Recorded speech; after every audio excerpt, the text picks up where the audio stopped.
Бәріңізге сәлем. Бұл видеоны көрмей жатып, трейдингті ешқашанда бастамаңыздар. Менің есімім Айерке, осы трейдинг саласында жүргеніме 3 жыл болды. Осы 3 жылдың ішінде бірнеше рет қателесіп, бірнеше рет депозитті жоғалтып, осы қателіктерді түсінгеннен кейін ғана плюсқа шығып бастадым. Мен жасаған ең бірінші қателік ол трейдингті бинарный опциондардан және дағы криптодан бастағаным болды. Жалпы көп адамдар осы трейдингті бинарный опционмен шатастырады, бірақ бинарный опцион, бинома, pocket option бұлар нағыз трейдинг емес. Бұл жерде графикті брокердің өзі сызады, және дағы ол жерде көбінде адамдар тек қана брокердің рефералдық ссылкасы арқылы ғана ақша табады. Сол себепті, егер дағы осы трейдингқа кіретін болсаңыздар, бинома, pocket option деген нәрселерге жоламаңыздар. Мен жасаған екінші қателік ол әртүрлі индикаторларды сатып алып, индикаторларменен сауда жасауым. Жалпы рынокта 100% жұмыс жасайтын индикатор жоқ. Почти 90-95% индикаторлардың барлығы рынокта жүріп кеткеннен кейін барып көрсетеді. Ол акция болсын, ол алтын болсын, барлық жерде индикаторлар рынокта поздно көрсетеді. Ал егер дағы сіздер осы индикаторларға сеніп сауда жасайтын болсаңыздар, ол кезде с большой вероятностью сіздер минусқа кетіп қаласыздар. Сол себепті бұндай индикаторларды сатып алмаңыздар, және дағы графикте индикаторменен сауда жасамаңыздар. Мен түсінген үшінші сабақ ол бэктест. Бэктест трейдингтағы ең маңызды нәрсе болып саналады. Кез келген стратегияны оқысаңызда, мысалға Smart Money, СНР, кез келген стратегияда міндетті түрде бэктест болу керек. Бэктест ол графикті артқа айналдырып статистика шығару. Мысалға, бір айдың ішінде осы Smart Money менен, допустим, слом болған жерден кіретін болсаңыз, сол позицияңыз сізде қанша рет отработка береді. Кез келген стратегияда осы бэктест болатын болса ғана сіздерде анализға деген сенімділік болады, және дағы сіздерде эмоциональный качели аз болады. Ал егер дағы сіздер бэктест жасамай, стратегияны оқып алып сделкаға кіретін болсаңыздар, ол кезде сіздер эмоциональнада минусқа кетіп қалу вероятності жоғары болады. Стратегияны оқып шыққаннан кейін графикті міндетті түрде артқа айналдырып, сол оқып шыққан стратегияларыңыз бойынша статистика жинауларыңыз маңызды. Ал без статистики сіздер просто депозитті сливқа жібересіздер. Келесі маңызды нәрсе ол риск менеджмент.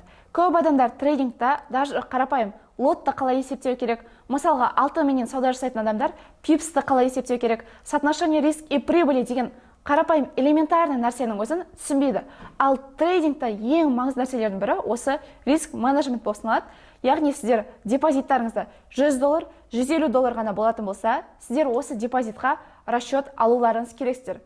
Яғни міндетті түрде лотты есептеуді, пипсті есептеуді, стоп-лосс қанша пипс болады, соотношение риск и прибыли хотя бы бірге бір шығады ма, соны есептеп барып сделкаға кірулеріңіз керексіздер. Ал егер дағы сіздер осы нәрсені есептемей, допустим, риск менеджментті санамай, каждый сделкаға кіретін болсаңыздар, онда сіздер былай айтқан кезде минусқа кету вероятностьтарыңыз жоғары болады. Себебі пипс, яғни соотношение риск и прибыли жағынан қарайтын болсаңыздар, допустим, 50 пипс стоп-лосс болатын болса, хотя бы сіздердің тейктарыңыз 100 пипс болу керек. Соотношение риск и прибыли бірге бір, бірге екі алуларыңыз қажет. Бесіншісі, трейдингқа егер сіздер жаңадан келіп жатқан болатын болсаңыздар, трейдингті енді бастап жатқан болатын болсаңыздар, үлкен депозитпенен сауданы бастамаңыздар. Міндетті түрде сіздердің стратегияларыңыздан статистика шығу керек. Мысалға, соңғы 3 айдың ішінде осы стратегияменен қанша рет отработка берді, қанша рет стоп-лосс болды. Соның барлығын есептеп, жалпы анализға деген сіздер сенімділік жинауларыңыз қажетсіз. Трейдингті аз депозитпенен бастаудың психологиясы басқа болады, үлкен депозитпенен бастаудың психологиясы мүлдем басқа болады. Сол себепті бірінші аз депозитті үлкейтіп үйреніңіздер, содан кейін ғана барып үлкен депозитқа өтуге болады. Көп адамдар трейдингті тез ақша тауып кететін, жаңағыдай кнопка бабла сияқты көрсетеді, бірақ бұл трейдинг кәдімгідей полноценный жұмыс ретінде қарауларыңыз керексіздер.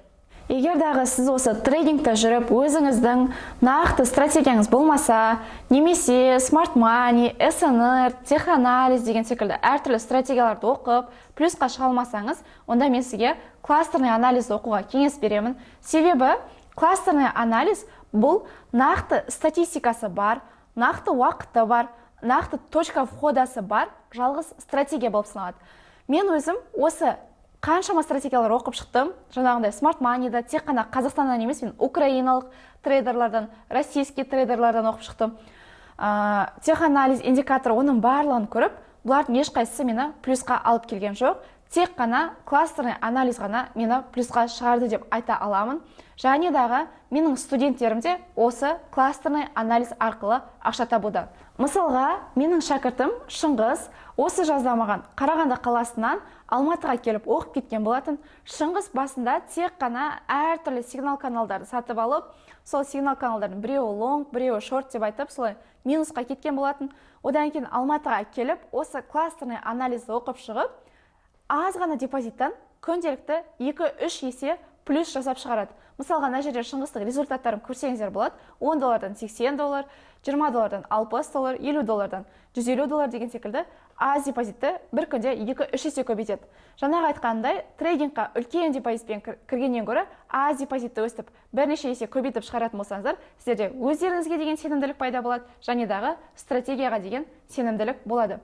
Екінші оқушым бұл Ғалымжан. Ғалымжан мырза мені таргеттен көріп, Telegram каналға өтіп, Telegram каналдан барып обучение алған. Ғалымжан мырза бұрын Smart Money'ді оққан. Smart Money'ді оққанда ол жерде нақты точка входа таба алмаймын деген запроспен келді. Яғни Smart Money'да білетіндеріңіздей имбаланс, ордер блок, ликвидность, яғни олардың қайсысы сіздерде точка входада отработка беретінін білмейсіздер. Мысалға, ордер блокста қала ма, әлде имбаланстан кете ма деген секілді. Ғалымжан мырзаның нақты запросы осы точка входа болған болатын. Мына жерде ол кісінің бір аптада $100 стабильно $200 жасағанын көре аласыздар. Және дағы Ғалымжан мырзада ең қатты қуантатын нәрсе ол дисциплинаның пайда болғандығы. Яғни бізде стратегия тек қана таңғы және дағы кешкі уақытта нақты точка входалар береді. Егер дағы сіздер осы дисциплинаны сақтанып, жаңағындай сделка ашатын болсаңыздар, ол кезде плюсқа шығу вероятностьтарыңыз жоғары болады. Жалпы кластерный анализ дегеніміз не? Кластерный анализ бұл бізде банктердің, крупный участниктердің, маркетмейкерлердің қай жерден кіргендігін көрсететін свечаның ішіндегі контракттар.